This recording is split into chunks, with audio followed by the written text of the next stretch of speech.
Assalamualaikum warahmatullahi wabarakatuh.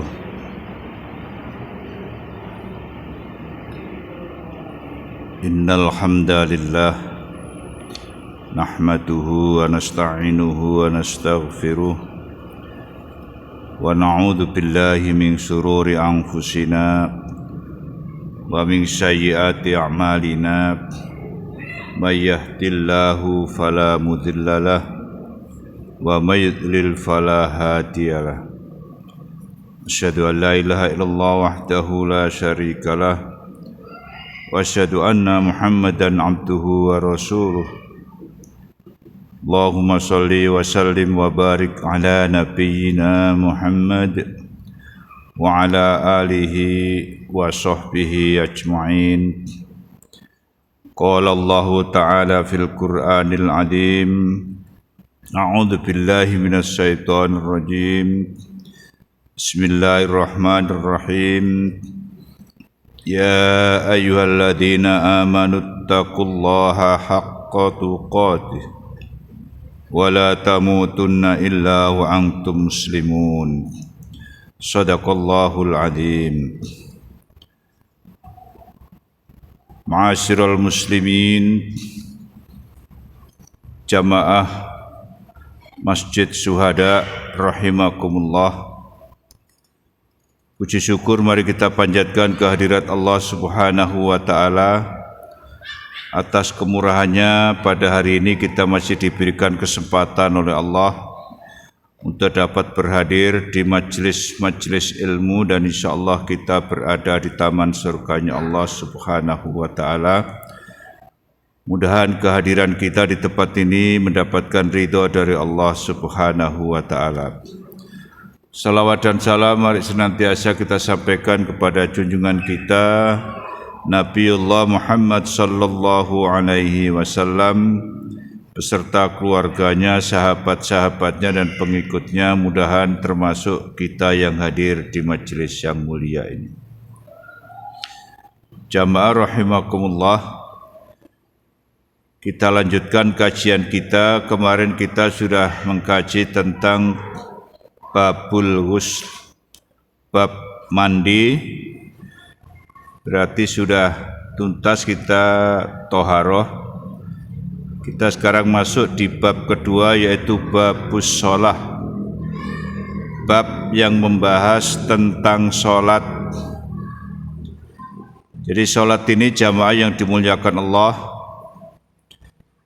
kita akan bahas mulai dari pengertian, kedudukan, sampai manfaat sholat dalam kehidupan sehari-hari, agar kita lebih mantap lagi. Dan nanti di yang terakhir insyaallah kita akan menyampaikan praktek bagaimana sholat sesuai dengan Rasulullah sallallahu alaihi wasallam. Untuk kali ini kita memahami arti dan kedudukan sholat. Jadi menurut bahasa, sholat itu bisa berarti ad-du'a, bisa juga berarti rahmat. Jadi kalau kita lihat konteks-konteks di dalam Al-Quran, misalnya sholat diartikan sebagai doa, kita bisa lihat dalam Al-Quran surat At-Taghabun. Allah menjelaskan, kita bisa baca,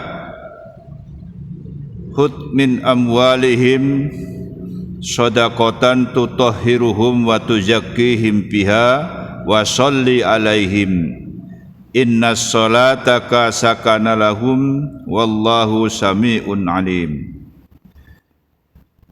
Ambillah zakat dari harta mereka guna membersihkan dan mensucikan mereka, dan berdoalah untuk mereka. Jadi yang kita ambil adalah washolli alaihim, diartikan dengan dan berdoalah untuk mereka. Ini pengertian yang pertama, sholat diartikan doa. Yang kedua, sholat diartikan sebagai rahmat. Kita bisa lihat dalam Al-Quran surah Al-Ahzab ayat yang ke-43. Allah mengatakan, A'udzubillahi minasyaitonirrajim, Walladzi yusalli alaikum wa malaikatuhu liyukhrijakum minadh-dhulumati ilan nur wa kana bil mu'minina rahima. Kata Allah, Dialah yang memberi rahmat kepadamu. Jadi kalau dalam konteks ayatnya itu huwallazi yusolli alaikum, dapat diartikan Dialah yang memberi rahmat kepadamu dan para malaikatnya memohonkan ampunan untukmu, dan seterusnya. Jadi ini arti kedudukan sholat bisa diartikan sebagai doa dan bisa juga diartikan sebagai rahmat.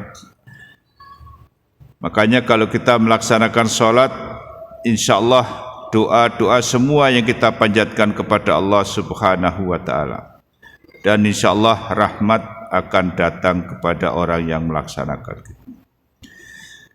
Kemudian selanjutnya pengertian sholat menurut istilah.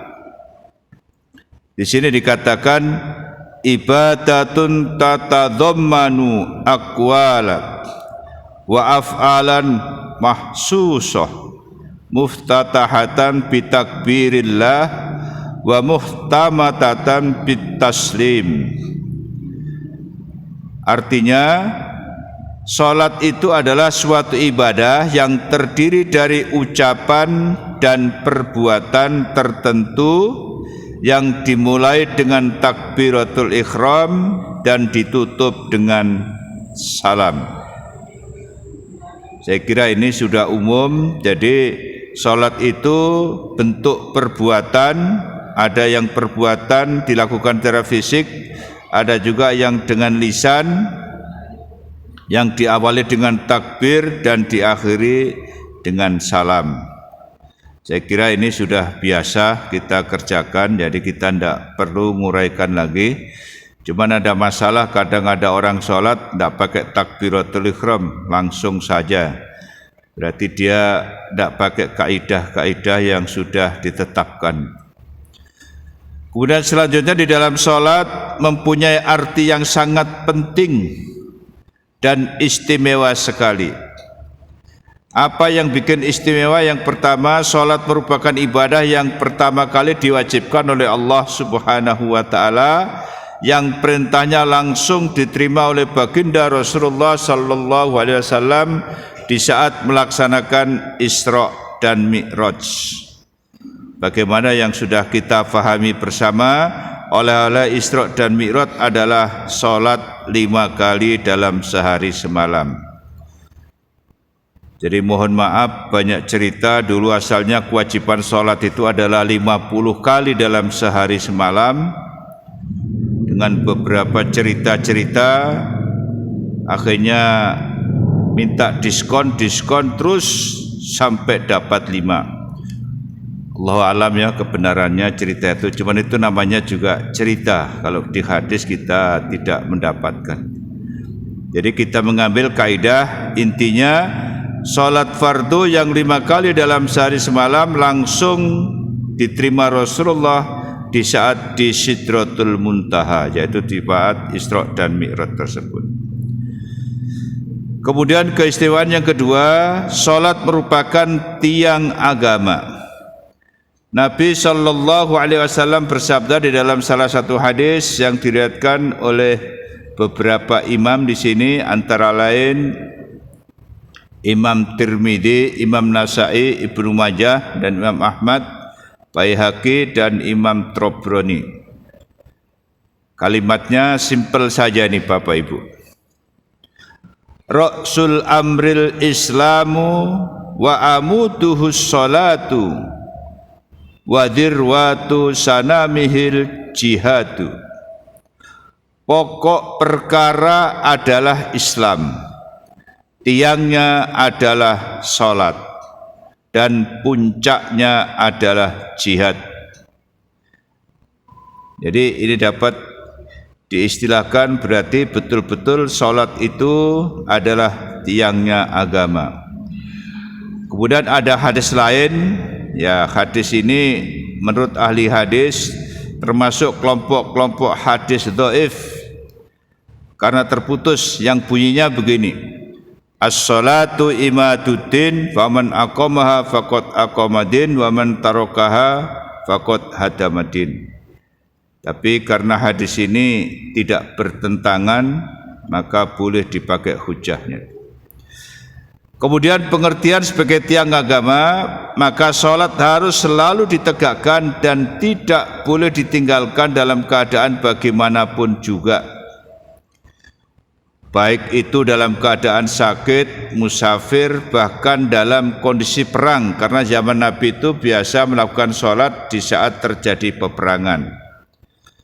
Jadi jamaah yang dimuliakan Allah, sholat fardu yang 5 kali dalam sehari semalam itu karena merupakan tiang, maka kita tidak boleh meninggalkan dalam keadaan apapun.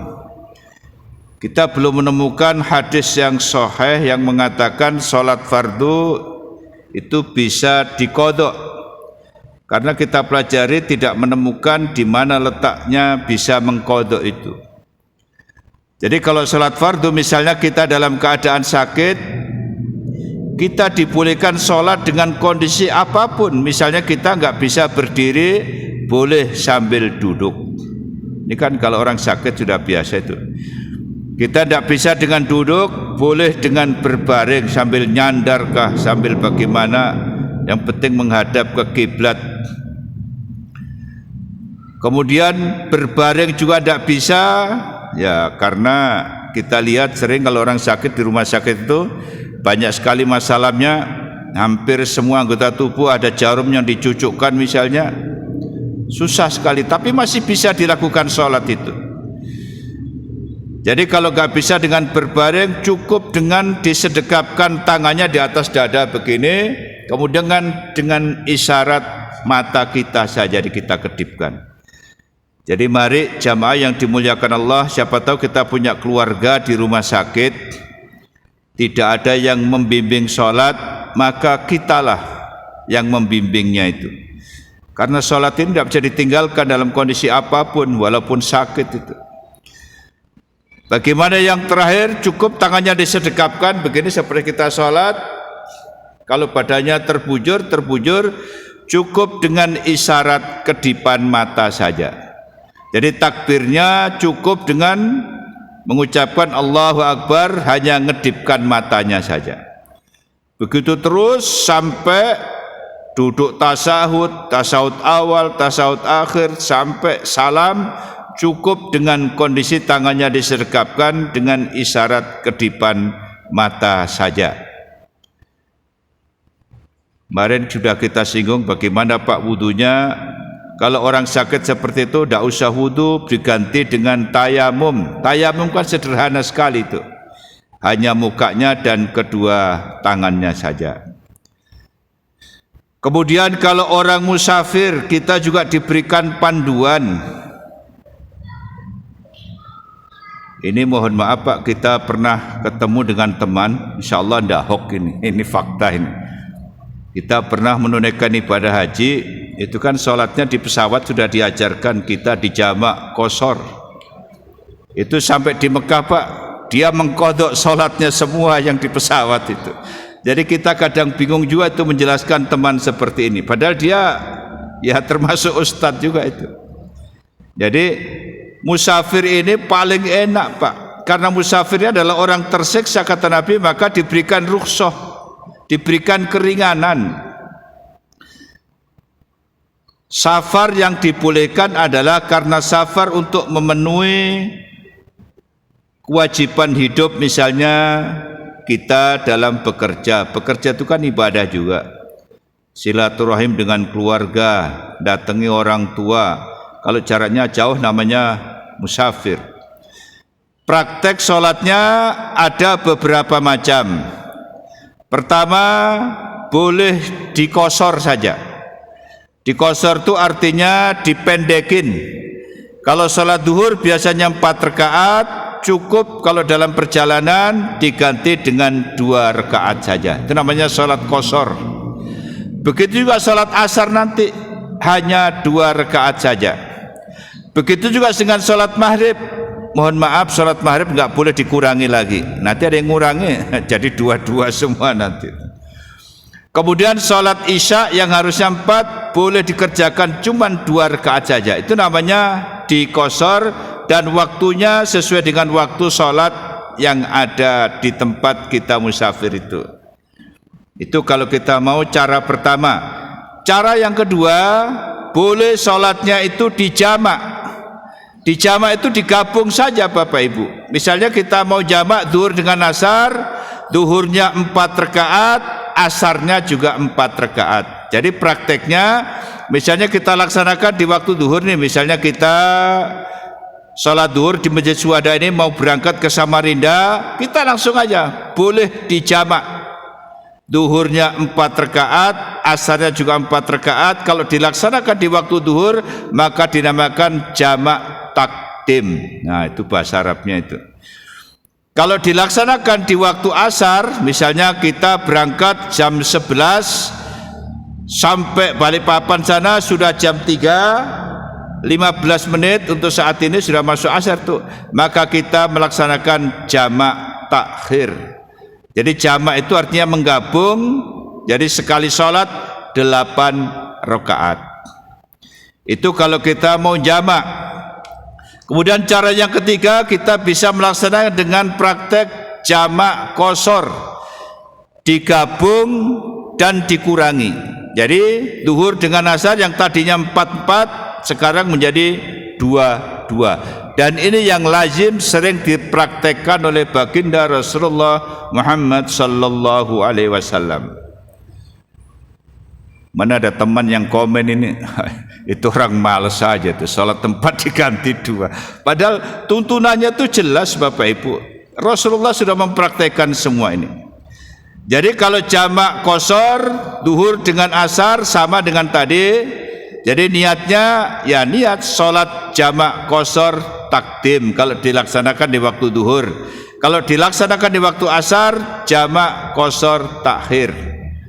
Dan ini perlu kami sampaikan karena kita pernah menghadapi, dan ini tidak hoax juga Pak. Ada teman memberikan pengumuman sholat asar dijamak dengan maghrib di Balikpapan. Itu diulang sampai 3 kali, sama bahasanya. Dalam hati saya, ini bukan kesalahan, memang pemahamannya sampai di situ kira-kira. Padahal guru agama itu Pak, ya mohon maaf itu. Nah, jadi kita harus tahu sholat-sholat yang boleh dijamak qashar adalah duhur dengan asar. Itu bisa 2. Maghrib dengan isya, bisa maghribnya 3, isyanya 2. Jangan sampai nanti hantam 2 terus ini. Maghrib tidak boleh diganggu dan subuh tidak ada istilah dijamak, diqashar. Subuh harus dikerjakan tepat pada waktunya. Siapa tahu nanti ada bikin hukum baru, subuh dijamak sama duhur, wah enak betul itu, melando tidurnya itu. Jadi kita harus mengikuti aturan-aturan yang sudah baku. Adapun prakteknya ada 2 pendapat Bapak Ibu. Misalnya kita sholat jamak takhir nih, bisa duhurnya duluan baru asar, bisa juga asarnya duluan baru duhur. Alasannya kalau asar didulukan menghormati yang punya waktu. Betulnya fleksibel aja, itu perbedaan pendapat yang tidak perlu kita debat. Kita boleh ngerjakan tergantung dari niat kita. Jadi bisa diqashar, bisa dijamak, bisa dijamak qashar. Nah, di Pasir ini Pak ada aliran baru. Sudah lama tapi kita baru mendengar kira-kira 3 tahun. Ada sholat jamak habis Pak. Jadi sehari semalam sholatnya sekali aja. Maghrib begini sholat dia, maghrib, isya, subuh, duhur, asar, namanya jamak habis. Kita tanya gurunya dari mana, dari sana, kitabnya mana, ada sekalinya kitabnya hanya ditulis tangan biasa saja. Nah, ini tambahan kita khusus sholat di saat kita bepergian. Kemudian prakteknya di dalam bepergian itu kalau kita naik bus ya duduk di kursinya. Tayamumnya kemarin sudah kita praktekkan. Kalau kita perjalanan jauh yang misalnya naik pesawat dari sini ke Jeddah, kalau sini kalau Balikpapan Surabaya kan cuma sejam aja Pak. Nah itu prakteknya boleh di pesawat, boleh juga setelah turun di pesawat itu. Jadi tetap dalam kondisi duduk. Menghadapnya Bapak Ibu, nah ini praktek yang sering teman menjadi debat kalau kita ke Balikpapan kan. Kita pakai mobil nyebrang feri. Di saat setar kita menghadap kiblat sudah betul. Begitu jalan ferinya muter-muter, biarkan saja Bapak Ibu. Yang penting kita setar awalnya sudah ikut aturan menghadap ke kiblat. Kan feri itu jalannya nggak lurus begini, kadang begini, belok lagi begini. Apalagi kalau ferinya banyak di tengah laut itu, belok-belok itu. Yang penting kita tetap niat sholat seperti biasa, dan Allah itu maha tahu. Kalau kita dulu naik kapal laut, zamannya kita dulu ada pesawat Bapak Ibu dari Surabaya ke Balikpapan, Surabaya, Banjarmasin, ya ikut saja dengan pilotnya, bilangnya arahnya ke sini, nanti di tengah jalan muter lagi, kita tidak tahu itu. Jadi untuk musafir dalam perjalanan silakan. Bahkan kata Rasulullah di saat waktu perang, sholat itu nggak ditinggalkan Bapak Ibu. Makanya praktek sholat dalam kondisi perang. Nah siapa tahu nanti kita perang kan, tidak apa-apa, kita teorinya kita tunjukkan di sini Pak. Kalau jamaah dalam keadaan perang, itu saf pertama ruku, saf kedua berdiri saja. Begitu bergantian Pak. Saf pertama bangun, saf kedua ruku. Nah, kalau ruku semuanya ada musuh, tidak tahu nanti kan. Kita pernah didiskusikan juga Pak. Terus bagaimana Pak kalau kita lagi dalam keadaan sholat terus diserang? Namanya juga dalam kondisi darurat. Darurat itu Pak dicontohkan saja. Nabi sholat di tengkuknya sini diduduki cucunya Hasan, bisa aja diangkat. Begitu juga kalau kita sholat, zaman dulu kan ada binatang buas, kita boleh hentikan, kita boleh juga hindari. Makanya pengertian sutroh zaman dulu dengan zaman sekarang itu di hadis kan sudah jelas itu. Kita sekarang ini Pak ada garis, kalau ada orang lewat di depan kita sholat, harus kita hadang itu, begini tangan kita itu. Jangan takut. Siapa tahu dia ada tahu adabnya bagaimana di dalam masjid, tiba-tiba lewat dari depan. Ya kalau anak kecil-kecil ya tidak usah lah, nanti nangis dia. Kan ada anak kecil tuh ya. Yang ini yang orang dewasa saja tuh. Jadi dalam keadaan sholat kita boleh berbuat Pak. Stop begini. Dia masih nyerang terus, boleh kita dorong Pak, begini boleh. Kalau tangan kiri kita nggak kuat, tangan kanan boleh kita dorong dia. Karena dalam hukum orang yang melewati di depan sholat itu halal darahnya dibunuh itu Pak. Nah, berat sekali hukumnya itu. Jadi kembali di saat perang, jadi kalau kita lagi sholat dalam kondisi perang, musuh menyerang, ini kemarin juga didiskusikan agak panas Pak. Zaman Nabi itu perangnya pakai parang. Ya sekarang kayak Israel dengan Palestina pakai rudal Pak. Prakteknya bagaimana? Kita belum dapat panduan itu Pak. Bagaimana kalau rudal kekuatannya sekali jatuh sekian orang? Jadi ini beberapa hal-hal, artinya kapanpun sholat fardu itu tidak bisa ditinggalkan. Nah ada satu kaidah Bapak Ibu, Rasulullah SAW pernah mengalami saat beliau dalam perjalanan itu waktu subuh tertidur di atas onta itu.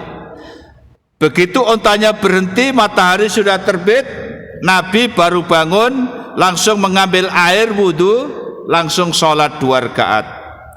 Sahabat bertanya, ya Rasulullah, sholat apa sampean ini matahari sudah tinggi itu? Rasul menjawab, saya sholat subuh. Nah, inilah dijadikan dasar. Jadi kalau kita subuh itu Bapak Ibu, misalnya bangun tidurnya kesiangan, sekarang kan jam 6.15, misalnya bangun tidur sudah jam 6.30, langsung saja ambil air wudhu, langsung sholat subuh. Nah sekarang permasalahannya yang harus kita gali adalah kalau tidurnya betul-betul lelap semalaman, tapi kalau jam 4:30 udah waktu subuh sudah bangun dengar suara adzan tapi nuruti menguap, nuruti berselimut, akhirnya kebablasan, nah itu tetap juga sholat subuh dilaksanakan tapi masuk dosa besar karena diancam oleh ayat fawailul lil musallin, tempatnya di neraka wel orang-orang yang sholat karena dia menunda-nunda dan lalai dalam sholatnya itu. Jadi ini Bapak Ibu supaya kita ada tambah wawasan, tidak ada ruang kapan dan di mana kita bisa mengqadha sholat fardu itu karena prakteknya sangat lugas sekali itu. Jadi itu keistimewaan yang kedua. Keistimewaan yang ketiga, sholat merupakan amalan yang pertama kali dihisab di hari kiamat nanti. Bapak Ibu sudah sering mendengar ada hadis yang sangat populer, inna awwalu ma yuhasabu bil abdu yaumal qiyamah as-shalah fa idza saluhat saluha sa'iru amalihi fa in fasadat fasada sa'iru amalihi. Rawahu Tabrani, Nasa'i, Ibnu Majah, Ahmad. Kalau kita artikan inna awwala ma yuhasabu bil abdu, sungguh yang pertama kali dihisab seseorang hamba itu yaumal qiyamah, pada hari kiamat, as-shalah, yaitu sholatnya. Jadi kita bisa punya gambaran Bapak Ibu, begitu datang hari kiamat itu kan dalam riwayat semua orang nanti akan bangkit dari kuburnya masing-masing, diibaratkan seperti kecambah yang tumbuh bermunculan begitu. Jadi tolong jangan ada yang tanya pakai baju apa Pak, penjahitnya juga mati semua.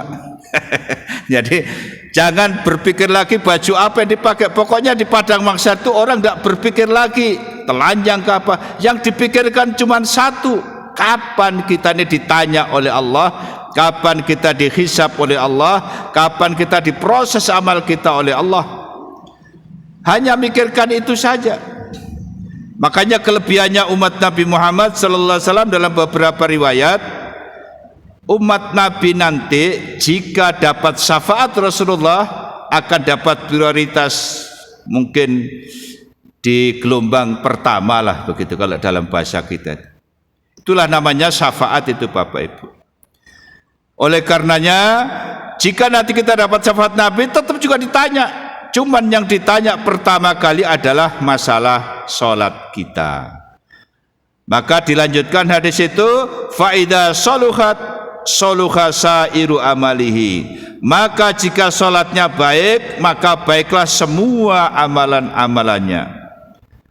Namun wa in fasadat fasada sairu amalihi, namun jika sholatnya tidak bagus atau rusak maka semua amalnya akan diproses, mulai dari yang kecil-kecil ditanyakan oleh Allah Subhanahu wa ta'ala. Kita bisa bayangkan Pak, kalau kita ditanya sejak kita lahir, yang usianya sampai 90 tahun itu pertanyaannya, kalau sholat kita tidak bagus Pak, diungkit semua itu. Dulu kamu suka di masjid, tapi masih sering juga bicarakan orang, diungkit semua itu. Kan catatan malaikat terkait dan hati-hati lengkapin. Ibaratnya dibaca semua itu berapa lama, dan kita ngantri orang sedunia ini. Oleh karenanya pada kesempatan yang berbahagia ini mari kita sama-sama memperbaiki sholat kita. Jadi kita berusaha terus secara menerus memperbaiki sholat kita, seperti Nabi bersabda, shollu kama ra'aitumuni usolli, sholatlah kamu sebagaimana kamu melihat aku sholat. Jadi hadis-hadis tentang sholat insyaallah nanti di belakang akan kita teruskan. Ini masih keistimewaan saja. Oleh karenanya sholat sebagai standar awal dalam menilai keseluruhan amal manusia.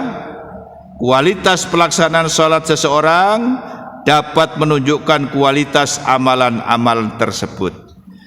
Oleh karenanya sudah saatnya kita sekarang ini meningkatkan kualitas sholat kita, Bapak Ibu. Ya mungkin kalau indikatornya, kalau dulu kita biasa sholatnya cepat betul, ya sekarang mulailah tumak ninahnya dijaga, kekhusyuannya dijaga, bacaan-bacaannya dijaga, insya Allah itu. Sampai Nabi Ibrahim alaihissalam berdoa kepada Allah itu, Rabbij'alni muqimas sholati wa min dzurriyyati Rabbana wa taqabbal du'a. Kata Nabi Ibrahim, ya Allah ya Tuhan kami, jadikanlah hamba dan keturunan hamba orang-orang yang tetap mendirikan sholat. Tuhan kami, perkenankanlah doaku. Jadi kita ini Bapak Ibu, kalau masuk keturunannya Nabi Ibrahim, sudah didoakan Nabi Ibrahim itu. Nah, Nabi Ibrahim ini banyak Pak dalam riwayat. Itu kan di samping Ka'bah, dekat pintu Ka'bah kan ada seperti kurungan burung warnanya kuning, itu adalah makom Ibrahim. Makom itu apa? Bekas telapak kaki Nabi Ibrahim. Untuk apa dari situ? Disitulah Nabi Ibrahim memanggil seluruh makhluk di dunia untuk berhadir di Ka'bah itu. Makanya setiap orang yang hadir di Ka'bah sana, baik itu haji umrah, dia tetap melafalkan kalimat talbiyah itu, lapor itu. Labbaik Allahumma labbaik, labbaik la syarika laka labbaik, innal hamda wan ni'mata laka wal mulk la syarika lak. Jadi kalau ada orang bilang saya belum dipanggil ini, mohon maaf ini udah ketinggalan informasi itu. Nabi Ibrahim lamanya hidup dari kita, dialah yang memanggil sudah. Kita tinggal berdoa saja, insya Allah. Sepanjang kita mau rajin berdoa, Allah tidak ada yang sulit bagi Allah untuk memberangkatkan kita itu. Jadi ini keistimewaan sholat. Kemudian yang selanjutnya hukum meninggalkan sholat. Jadi Bapak Ibu, orang muslim sudah terkena kewajiban hukum ini apabila dia sudah balik dan sudah berakal. Jadi kalau masih anak-anak itu tidak masuk itu. Kriterianya adalah balik dan berakal. Kalau dia meninggalkan sholat dengan sengaja, maka dihukumi syirik dan kufur. Bagaimana hadis yang diriwayatkan oleh Imam Nasa'i, Imam Tirmidzi dan Imam Ahmad dari Jabir radhiyallahu an, bainar rajuli wa bainas syirki wal kufri tarkus shalah. Beda antara seorang mukmin dan seorang syirik dalam kekafiran ialah meninggalkan sholat. Hadis yang kedua, bainana wa bainahum tarkus shalah wa man tarakaha faqad kafar. Beda antara kita dengan mereka. Mereka maksudnya orang-orang kafir itu ialah meninggalkan sholat. Maka barang siapa yang meninggalkannya, sungguh ia telah kufur. Jadi hadis ini dijelaskan Bapak Ibu, kita jangan sampai nanti latah salah menyampaikan. Jadi orang yang sengaja meninggalkan sholat, maka ia disamakan dengan melakukan tindakan kufur. Artinya kufur amali. bukan kafir hakiki. Soalnya pengertian kafir hakiki dengan kufur amal itu beda. Kalau kufur amal itu hanya mengingkari perbuatannya saja. Tapi kalau kafir hakiki itu masalah akidah nanti Bapak Ibu. Jadi ada sedikit bahasa kufur yang betul itu, bukan kafir ya.